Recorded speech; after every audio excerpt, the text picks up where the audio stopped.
এটা হচ্ছে সিঙ্গাপুরে সুন্দর জায়গার মধ্যে অন্যতম একটা জায়গা, যে জায়গাটার নাম হচ্ছে সন্তোষা।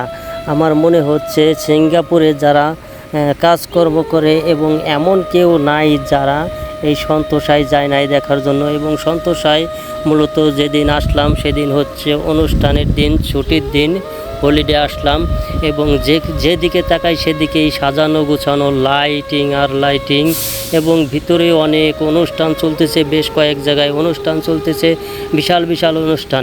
এবং এই সুন্দর সিঙ্গাপুরটা এত সুন্দর, মূলত সিঙ্গাপুরের যে কোনো জায়গায় গেলে সব জায়গায় এই পদের সৌন্দর্য দেখা যায় এবং এই সৌন্দর্যটা উপভোগ করা যায়। তার থেকে সব থেকে বেশি হলো যদি যখন একটা হলিডে আসে, সেই হলিডে মানে অনেক অনেক সাজায় এবং এই সন্তোষার ভিতরে না গেলে মানুষ বুঝতে পারবে না যে